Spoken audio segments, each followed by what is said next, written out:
A Target 11 exclusive. Could new information and old evidence help to solve a more than 30-year-old murder mystery?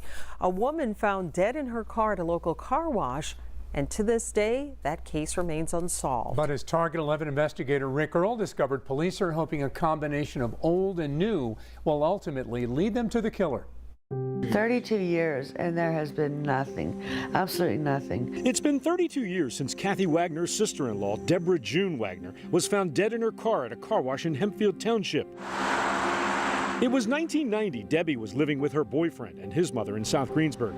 She managed a local restaurant. On the early evening of April 18th, she went out to buy cigarettes and get her car washed. The operator of the car wash was just closing up for the night. He told police he saw Debbie vacuuming her car right here.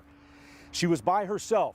The next morning, a police officer on routine patrol spotted her vehicle still in the same place. He was able to see that there was a female that was slumped in the vehicle. Trooper Steve Lamani showed us an aerial photo of the crime scene. The green sedan is Debbie's car. According to reports at the time, she struggled with her killer while being strangled with her own sweater. An autopsy reportedly revealed traces of skin tissue under her fingernails. No one has ever been charged, and family members say over the years they've heard very little from police. But last fall, they say, an investigator reached out to them, told them they have DNA evidence, but are now waiting for a grant to pay for testing. We do have evidence, but we can't afford to send it in. It costs too much money. You know, and after the officer left, it started eating away at me. I was like, wait a minute, this is a homicide. How can you not send DNA? We're able to get money if we have to send stuff out. Trooper Lamani said money isn't the issue. If we think that the thing that we have and that test will solve based on the thing that we have, then we're going to pay for it, obviously. That's a no-brainer. Trooper Lamani says police have collected 50 pieces of evidence and have interviewed more than 400 people. And one of those interviews just came forward last year. He said, I have a story to tell you. He first reached out to Tony Fumura, who had started a Facebook page about the unsolved murder of her classmate. She says the man told a shocking, almost unbelievable story about a conversation he had with a woman years ago. She was crying, upset, saying, I don't know what I'm going to do. I don't know what I'm going to do. And he's like, well, what's wrong? And she said, my boyfriend killed that poor girl from Carbon. I spoke with that man by phone. He didn't want us to use his name. Shortly after the crime, he says a friend told him her boyfriend had killed the woman here at the car wash.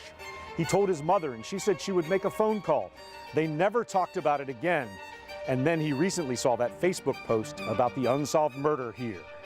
Fumura immediately put him in touch with state police. He told me he spoke by phone with an investigator, but hasn't heard back.